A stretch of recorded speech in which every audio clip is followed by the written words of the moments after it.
Assalamualaikum warahmatullahi wabarakatuh. Perkenalkan, kami dari kelompok 10 kelas 4B yang akan menjelaskan mengenai model pembelajaran Picture and Picture dalam pembelajaran PKN. Perkenalkan, saya Sabrina Nurul Aisyah dengan NIM 123100039 dan saya Hirnisa dengan NIM 123100049. Baik, yang pertama saya akan menjelaskan pengertian dari model Pictures and Pictures. Pictures and Pictures adalah salah satu model pembelajaran kooperatif yang menggunakan media gambar sebagai pusat kegiatan pembelajaran. Model ini menuntut siswa untuk mengamati, menyusun urutan gambar, menafsirkan hubungan antar gambar, dan akhirnya memahami konsep dari gambar tersebut. Nah, adapun menurut Ernst pada tahun 2008 yang menjelaskan bahwa model Pictures and Pictures mampu mengembangkan kemampuan kognitif, yaitu dapat memahami konsep, kemudian kemampuan afektif, yaitu menghargai kerjasama kelompok, dan kemudian ada kemampuan psikomotorik, yaitu menyusun gambar dan menyampaikan ide. Dalam konteks PPKN, SD atau MI, model ini sangat efektif karena PPKN banyak mengajarkan konsep nilai agama, norma, dan perilaku yang lebih mudah dipahami lewat visualisasi konkret. Dan kemudian siswa SD masih berada pada tahap perkembangan operasional konkret, sehingga pembelajaran berbasis gambar membantu mereka menghubungkan teori dengan kehidupan nyata. Baik, selanjutnya saya akan menjelaskan tentang tujuan dari penggunaan model Picture and Picture dalam PPKN. Nah, yang pertama itu membantu siswa memahami nilai-nilai Pancasila secara nyata. Lalu yang kedua itu membentuk karakter positif seperti kerjasama, terus toleransi dan tanggung jawab.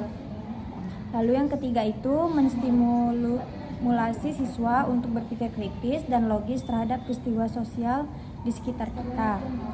Lalu yang keempat, membuat pembelajaran PPKN menjadi lebih menarik dan tidak membosankan. Oke, yang selanjutnya yaitu langkah-langkah model Picture and Pictures dalam PPKN. Yang pertama, guru menyampaikan tujuan pembelajaran. Contoh, hari ini kita akan belajar tentang pentingnya hidup rukun di sekolah. Kemudian yang kedua, guru menyajikan gambar. Yang dimana gambar-gambar itu harus gambar-gambar yang relevan dengan tema. Misalnya gambar anak-anak membantu teman yang terjatuh atau bergotong royong, berbaris dengan rapi. Kemudian yang ketiga, siswa mengamati gambar. Siswa memperhatikan detail gambar yang ditampilkan. Kemudian yang keempat, siswa menyusun gambar. Dalam kelompok kecil, siswa menyusun gambar tersebut menjadi urutan cerita atau peristiwa yang masuk akal. Kemudian yang kelima, diskusi dan analisis gambar. Siswa mendiskusikan hubungan antar gambar dan makna dari susunan tersebut. Kemudian yang keenam, presentasi hasil diskusi. Setiap kelompok mempresentasikan susunan dan hasil diskusi mereka di depan kelas. Dan kemudian yang terakhir, guru memberikan penguatan dan menyimpulkan.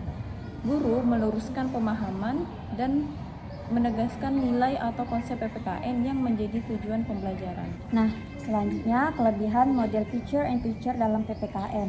Nah, yang pertama itu visualisasi nyata, membantu anak lebih cepat memahami nilai dan norma. Lalu meningkatkan kerjasama antar siswa. Lalu yang ketiga itu meningkatkan daya ingat siswa melalui media visual. Yang keempat, mendorong kreativitas dan kemampuan berpendapat. Lalu yang kelima itu menciptakan suasana pembelajaran aktif dan menyenangkan. Nah, selain dari keunggulan model Picture and Picture ini, ada juga kekurangan dari model pembelajaran Picture and Picture, yaitu membutuhkan waktu persiapan, yang mana gambar itu harus sesuai dengan tema, terus dan mendukung pemahaman. Nah, yang kedua, bila gambar yang kita tampilkan itu tidak jelas, maka dapat menimbulkan kesalahan persepsi.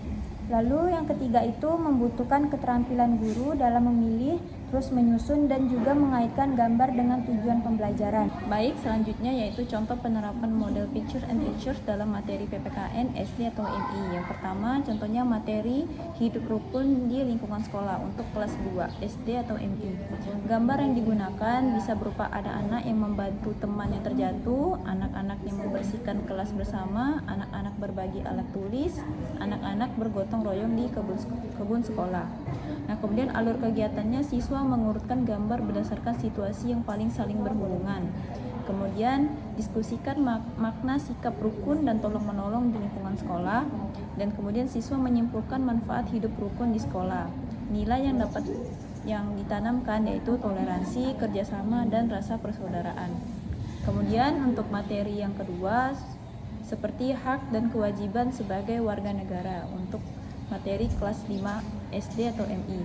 Gambar yang digunakan bisa anak-anak belajar di sekolah yaitu hak mendapat pendidikan, kemudian anak-anak membuang sampah pada tempatnya yaitu kewajiban menjaga lingkungan. Kemudian anak-anak membantu petugas sekolah. Nah, alur kegiatannya bisa siswa mengurutkan gambar berdasarkan situasi yang menunjukkan hak dan kewajiban. Kemudian diskusikan contoh lain hak dan kewajiban di rumah atau masyarakat. Nah, nilai yang dapat ditanamkan yaitu tanggung jawab, kedisiplinan, penghargaan terhadap hak orang lain. Kemudian yang ketiga ada materi Pancasila sebagai dasar negara untuk kelas 3 SD atau MI. Gambar yang digunakan bisa lambang Garuda Pancasila, kemudian gambar masing-masing simbol dari 5 sila. Alur kegiatannya siswa mengenali dan mengurutkan gambar sesuai sila Pancasila, kemudian menjelaskan contoh perilaku sehari-hari yang mencerminkan nilai-nilai Pancasila. Nah, nilai yang ditanamkan yaitu nilai nasionalisme, cinta tanah air, dan moral Pancasila. Baik, nah alasan mengapa picture and picture ini cocok kita terapkan untuk pembelajaran PPKN yang ada di SD atau MI, yaitu PPKN membahas konsep yang bersifat normatif, yaitu tentang nilai, terus aturan, dan juga norma, sehingga perlu dibumikan menjadi pengalaman nyata anak. Lalu yang kedua itu anak SD lebih mudah memahami pesan moral melalui gambar dibandingkan teks abstrak. Lalu yang ketiga, pastinya anak tuh cenderung suka pembelajaran berbasis visual dan cerita bergambar. Nah, yang terakhir itu model ini sekaligus melatih keterampilan sosial yang merupakan bagian penting dari pembelajaran PPKN. Selanjutnya, tips praktis untuk guru menggunakan model pictures and pictures ini. Yang pertama, pilih gambar yang relevan, menarik, dan kontekstual dengan kehidupan anak. Kemudian pastikan urutan logis, gambar mudah ditangkap anak. Kemudian gunakan teknik bertanya untuk mengarahkan siswa berpikir lebih dalam, misalnya menurutmu apa yang terjadi di gambar ini? Bagaimana kalau tidak hidup berukun seperti di gambar? Yang kemudian variasikan dengan teknologi seperti slideshow atau animasi ringan bila memungkinkan.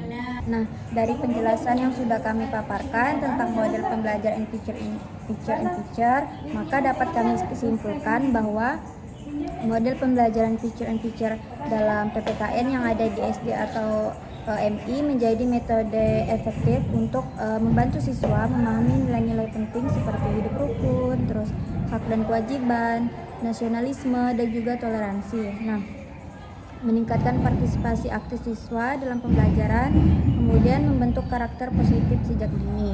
Nah, dengan menggunakan media gambar yang disusun dan dianalisis bersama, proses belajar PPKN menjadi lebih bermakna, terus menarik, dan berdampak nyata dalam kehidupan siswa sehari-hari. Baik, mungkin sekian yang dapat kami sampaikan mengenai model pembelajaran picture and picture dalam pembelajaran PPKN. Kurangnya kami mohon maaf. Wassalamualaikum warahmatullahi wabarakatuh.